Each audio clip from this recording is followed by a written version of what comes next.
going? It's going now. Bob Odenkirk, last year you said to me that it didn't take you till like halfway through season 1 before you realized that Saul could be a lead standalone character for the show. I just wonder, since we're delving into him in a way that in Breaking Bad we didn't get to see, what surprised you most about Jimmy McGill or Saul Goodman? Well, I really was very surprised at how empathetic the writing was able to make this character. I mean, we all agreed, Peter Gould and Vince Gilligan and I, when we met months before, when we were just talking about the show, I mean, it's not like a genius thought or anything, but I said, guys, how are we going to make him likable? Because honestly, you know, Saul is fun to watch, but you don't like that guy. You don't root for him, I don't think. I hope not. And they said, yeah, no, we're going to think about that. We agree that that's a challenge. And boy, did they deliver, because I think he's a really, really lovable person. And you get to know him very kind of deeply and personally.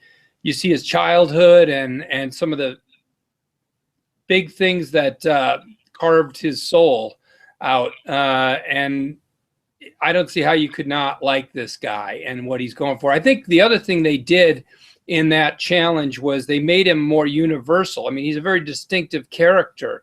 And you imagine it might be hard for people to relate to Saul Goodman, somebody who they might imagine in their world as someone they'd avoid because he might victimize them, either avoid or elect to high office. But I think by getting to know him in this way, you realize that some very relatable things formed his character. You know, wanting to get the approval of your older brother or your father or mother, someone in your life. I mean, almost everybody has someone in their life whose approval they strive for and hopefully achieve, but maybe don't. And then the other thing that Jimmy McGill is trying to do is just fit in somewhere in the community. He wants to be important.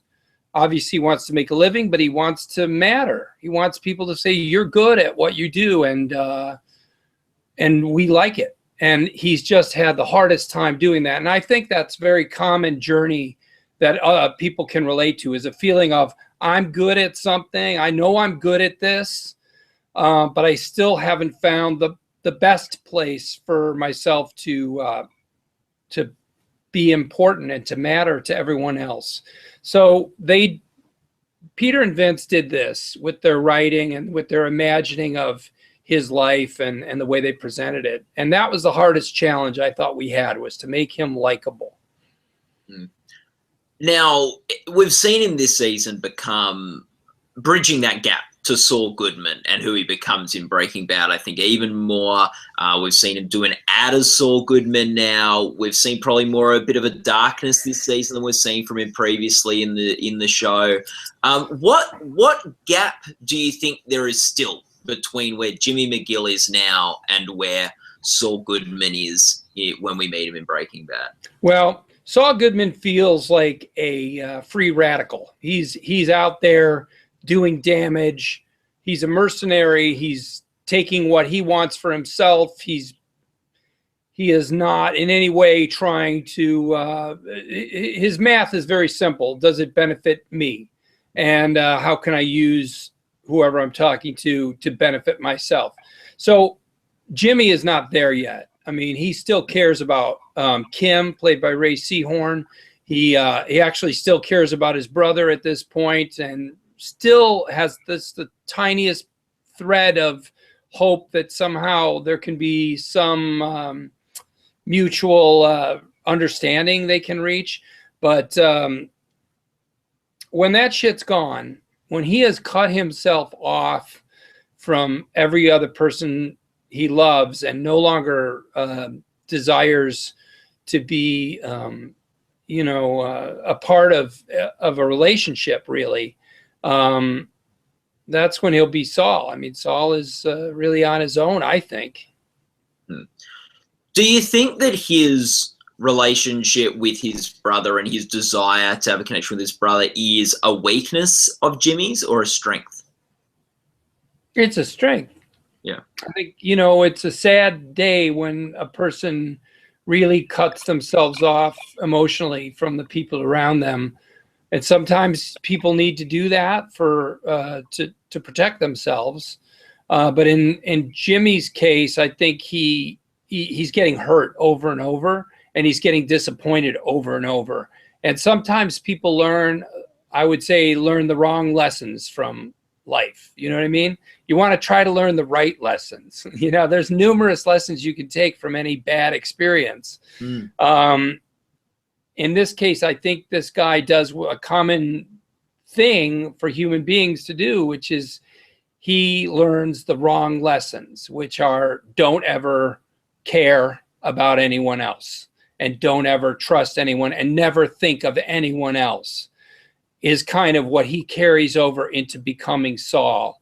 And yes, we definitely see that in this third season. In fact, you haven't seen the whole third season, but it gets worse, and it gets. You see, as far as I'm concerned, you see Saul in the third season. He just doesn't have the clothing yet. But outside of the clothing in the office, there's no. The journey is nearly complete. There's still more story to tell once he gets to that point, but it's nearly complete. As long as he's still connected to Kim, he's not going to be Saul completely. And but he's getting there, and now quickly. Now, don't forget though, his life isn't over when he's Saul. He becomes Gene when he's in hiding, and he's still alive, and he has certainly time while he's making Cinnabons. He's got plenty of time to think about the choice he made and what he went through and what he did, and maybe make different choices and become yet another version of himself. That's what I hope happens. Yeah. Make the right decisions. It would be cool if he could come to some realizations that allowed him to live and not hide or just kind of die inside. Yeah. With those Cinnabon scenes, with the Gene scenes, this season we had probably the biggest sort of cliffhanger of all of those scenes, with him collapsing in the Cinnabon. What do you, I guess, as an actor, or just someone involved in the show, what do you think the sort of purpose of those scenes are, and what do you think the great strength of them are? Well, I think that I'm guessing here, but I think that Vince Gilligan and Peter Gould are fascinated by characters and characters as they mutate, human character and its ability to change and the forces that cause it to change. And I think that they find it enticing to see what happens to a person in his position. He is in a very unique position. He had these life experiences that we're seeing now in Better Call Saul. He becomes Saul Goodman, a selfish, mercenary character. That goes wrong in Breaking Bad. It all goes to hell. And now he's in hiding and has loads of time to think about the choice he made and how it didn't get him where he wanted to be. So maybe they're interested in the pressure, that might create yet another version of this person. I think they are. I think that when he collapses in that Cinnabon, I think he's just being crushed inside by needing to hide himself, his talents. He's a social character. Jimmy is a guy who loves to talk. He loves to interact. He loves to play a game with and on people. He likes to be engaged with other people. So to have to be quiet, be alone, not be able to say who he is, not be able to act like who he is naturally, that's really hard. I mean, that's suffocating him. So I think that collapse is purely internal pressure. How much longer do you reckon Better Call Saul can go? No, I don't think too much longer. I think I'm going to say 1 or 2 more seasons. I think once he becomes Saul, there's still story to tell. If you remember the first time you see Saul in Breaking Bad, the first episode, he gets kidnapped, and Walter White and Jesse Pinkman have him by that grave, kneeling by that grave with guns, and he's saying, is this about Lalo? Is this about Nacho? He's pretty sure he's going to get killed. And I, as a fan of the show myself, of the storytelling that these guys are doing, I want to understand what that jibber jabber is about. So I want to get to Saul and discover what happens with Nacho and Lalo, who I don't think we've met. I want to know what went down with those guys. Also, like I said, Kim and while his brother's alive, there's a chance they could reconnect, and certainly he's still connected with Kim. I mean, they're still trying to make that relationship work. So we still have to get through those different story points, and then I hope they'll create some story around Gene and a person maybe rediscovering themselves. So, but I also hope that similar to Breaking Bad, that the pacing of the story will pace up as it gets towards the end. And I actually believe that's what's going to happen. I think we see some fundamental movement in season 3, and then I think season 4 and 5 are just, I'm saying maybe 5. It's just the dominoes are going to fall faster. How was it performing like a trial sort of courtroom type scene this year on the show with the big sort of Jimmy facing the bar? Because that's sort of a terrain we don't see heaps in Better Call Saul. Yes, they try to keep him out of the courtroom. He's a lawyer who never goes to court. Well, the challenge was shared among all us actors and the director as well. Wonderful writing, but certainly when you see a scene that takes place all in one room, and a courtroom scene, and we've all seen more than our share of courtroom scenes. I mean, it's a great place for drama, but at the same time, it's very well trod. You need to feel like we're going to do something meaningful here and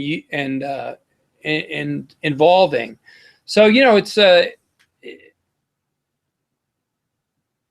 I mean, a lot of what we do in creating TV shows and movies is give your best input and then cross your fingers and hope it comes together. I mean, that's all. And you can't really turn it into, a flashy visual sequence. It was like 30 pages long. Maybe it was 17. It was a lot of pages in one room.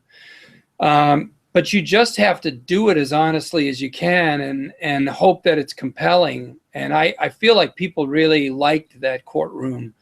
I don't think we'll be going to a courtroom again anytime soon. Maybe never in this show. But yeah, we were all very concerned about doing a good job. And I think we made people happy. I got a lot of great compliments on it. Obviously, we see Kim and maybe even Jimmy to a degree, but less so deal with the guilt of sort of the lines they went to in order to sort of win that case or get the best outcome. And they were prepared to embarrass Chuck, particularly Jimmy was prepared to embarrass Chuck. Do you think Chuck brought that on himself by the way he treated Jimmy, or do you think Jimmy sort of... I'm on Jimmy's side. You're on Jimmy's side. And not just because I play him. In that little formula of who those guys are and the choices they make, I'm on Jimmy's side. He has made numerous honest efforts to be the kind of person that Chuck would respect and appreciate. And Chuck has there's just no question. It has nothing to do with anything but a grudge. It is purely an angry, selfish, and short-sighted and deeply felt grudge. That's all it is. There's no justification at all. And I'm on Jimmy's side completely. Any person in your life who's a mess up, who's a screw up, and who tries as many times as Jimmy has, as honestly as he has, to reach out and do right, should be given an opportunity. And yeah, so ultimately I'm on Jimmy's side. I don't like that he chooses to become Saul. It actually, as fun as it is to play Saul Goodman, it's kind of sad. I mean, the guy's a sad, lonely guy. But that's the story we're telling. So, and it's almost like Chuck sort of fails to see Jimmy differently to how he just wants to see him. Like, I agree. Yes, he's put Jimmy in a box, and he absolutely refuses to let him out of that box. But it doesn't have anything to do with Jimmy. It has to do with this feeling from his childhood of never being loved, I think. Chuck just never felt loved. It doesn't matter that he got, appreciated in school, and he got whatever, he got all A's, and he went to an Ivy League school, and all that shit doesn't matter. His parents just didn't really show him any affection, I think. And they gave Jimmy tons of affection. That's a weird kind of imbalance that can happen very easily in a family. If a child is just has sort of obvious challenges, maybe they're a difficult person, they're angry, whatever, they can't help themselves. In the case of Jimmy, he seems to not be able to help himself, but to be very excited about how he can trick people. And he's just got a brain that wants to do this stuff. The parents, I think, gave him a lot of attention and affection because he seemed to need it. And then the other brother, who's getting, very composed and doing very well and very appreciated by everyone around him. Well, he doesn't need our help. He doesn't need our attention. He's fine. So I think it's kind of a common thing that a child who seems fine gets less because what do they need? They don't need anything. It is sort of the logic of it. I think also with flaws sometimes comes personality, and sort of like you can sort of like there's a charm to the sort of imperfect. Yes, absolutely, yes. What was the funnest scene to shoot in season 3? Oh, geez, everything with the film crew was a hoot. Everything with the film crew. I love those guys. They all make me laugh. And all those fake commercials he's trying to pull off and running around with them and getting mad at them, but needing their help. It's just a great scenario and a great collection of people. That was the most fun. Yeah, and it's such like funny, sort of almost often standalone scenes that work just really well. Yeah.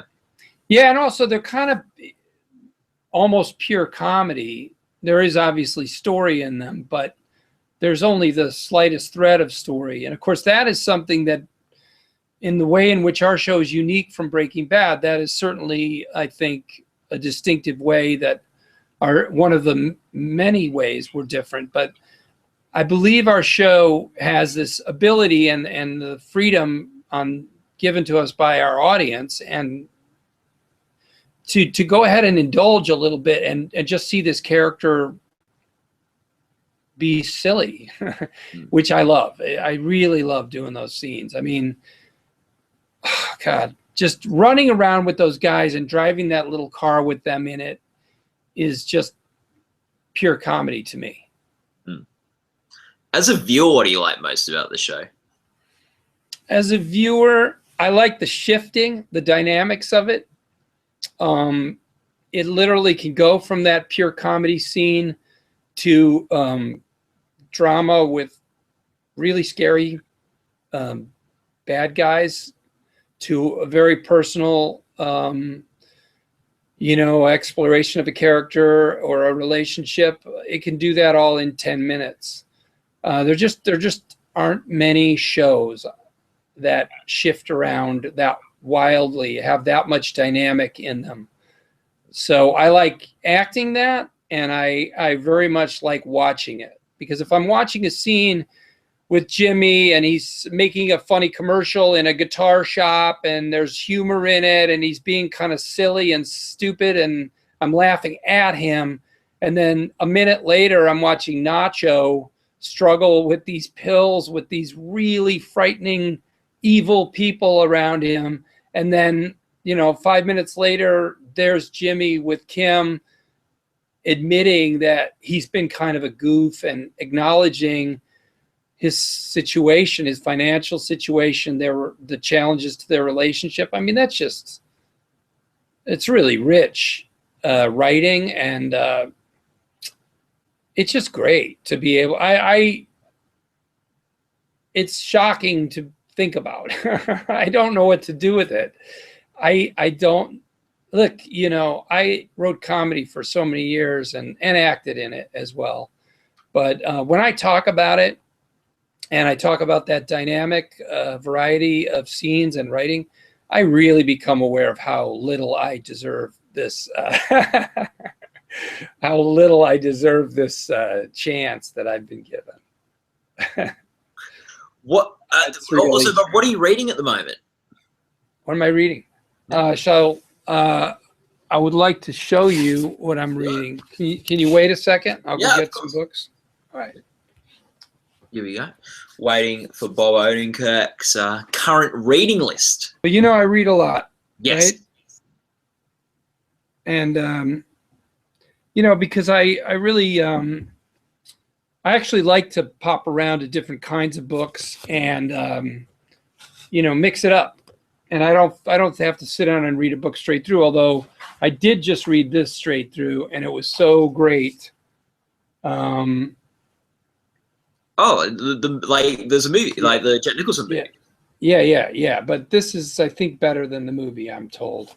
The Postman Always Rings Twice by James Cain. Really fun read, really great. I'm on book 4 of My Struggle.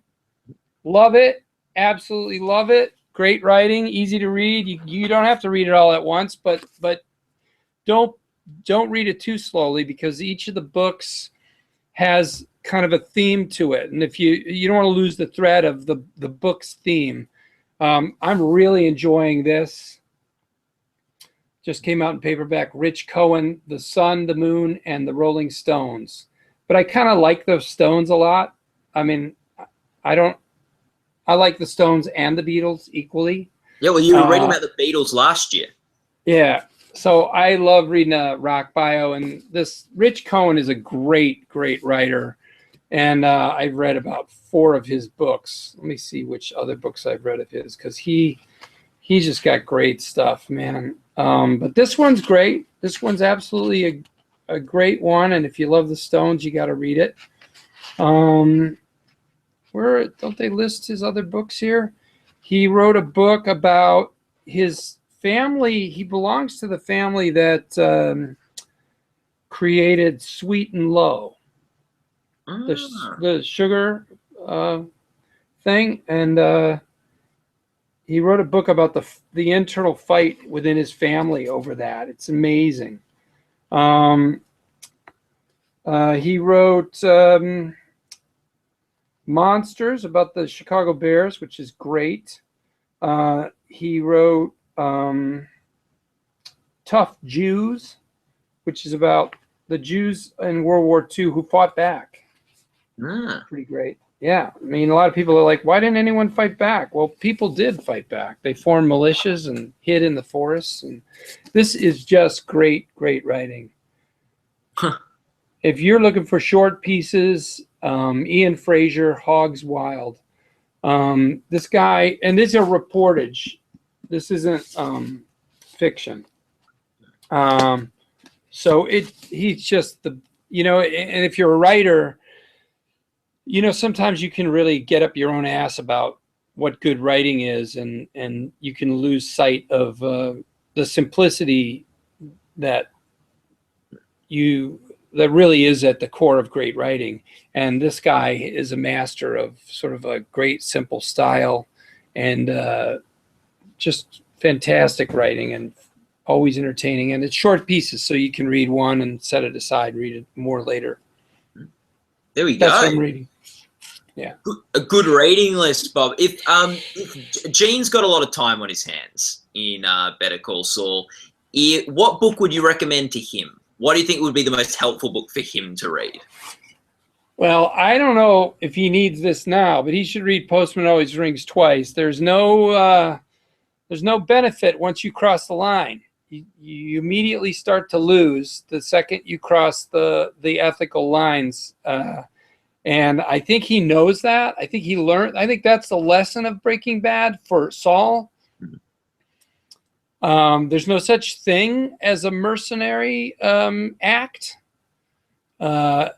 You don't get to walk away clean from such a choice. And I think he knows that, but I guess that would drive the lesson home, that book. Oh, cool. And as long as Kim Wexler is alive, there is always a chance she will meet up with Gene in Black and White. Wow. From your mouth to Peter Gould and Vince Gilligan's ears. Well, I know I've talked with Ray Seahorn about it, and she hopes that they get to meet. We have such a great time together, me and Ray. I mean, we love being together and working together. She's the best. Yeah. No, she's fantastic. We got a great cast. We have an amazing cast. Great people. Yeah, Michael and Jonathan and Giancarlo. Mando's great. Yeah. Yeah, no, fantastic. Oh, Bob, thanks so much for talking. Better Call Saul Matt, with thank us. you. It's so much fun to talk about it again. And I'm looking good luck with the Emmys. Best lead actor. You've been nominated the past 2 seasons. So hopefully, do you know what episode you'd submit this year? You tell me. Let me ask you. Do you think that one? I'm going to pick from the ones that have played already. Do you think that the court case, where I don't say a lot, but then when I do, it kind of has some great drive? Or see, I think it's the number 6 one. Off-brand. Yeah, number 6. What about that one? Yeah, that's the one where he makes the ad. There's also the one where you break into Chuck's house. Yeah, which one's that? That's earlier in this season, because that's before the case, obviously. Witness, episode 2. Like, what first jumps to mind is the courtroom episode. Yeah. That's the one that first sticks out. Yeah, but then I'm doing the phone calls to the old people. That is true. Cal, It's tough when you lead, Bob, because like you're like the centerpiece of so many episodes. Yeah, it's hard. I'll tell you what the hard part for me is. Here's the real question. Yeah. Is it okay to submit something where he's a jerk? I mean, the thing is, he's becoming a really, even if it's something I'm proud of, and the acting of it all. I mean, if you do a scene where he's an awful guy, because he kind of does that, fairly often. Oh, how about the scene where I'm in the insurance office and I cry? Yeah. And then I kind of give my brother away. Yeah, that was also pretty jerky. That was awful. Yeah, that was like, because there's no reason to do that. Like, there's a reason in the courtroom. And like, look, particularly he could come across as quite a bit of a jerk in the courtroom, especially if someone hasn't watched previously and seen all the things Chuck has done to Jimmy and things like that. So I think that's a good point. We think that could be why sort of Steve Carell never won for The Office. He's a bit of a jerky character and things like that. So it's definitely a consideration. Like, what I tend to think to go of is, what's the episode with the thing that will stick in voters' minds when they sort of, because they might be watching other episodes after yours and things like that. With the online voting now and stuff, it sort of has the last couple of years, it's sort of changed how it works a little bit, and we're still figuring out exactly how it all works. Yeah. But what do you think? Like, so in that scene, it's an intense scene, but I'm doing something awful. Yeah. Versus in the courtroom scene, it's a little less of a challenging scene as far as acting goes. But you know, it's kind of heroic in a way, and certainly clever. What would you choose? Help me out. Okay, gut feelings, courtroom. That's my gut. That's just the scene I remember most vividly from you this year. But I might rewatch a few of the episodes, Bob, and if I change my mind, I'll shoot an email to your phone. All right, cool. All right, yeah? buddy. Yeah. Thanks, Matt. Thanks so much, Bob. Really fun to chat. Thanks. Good talking to you. Take care. Yeah, you too.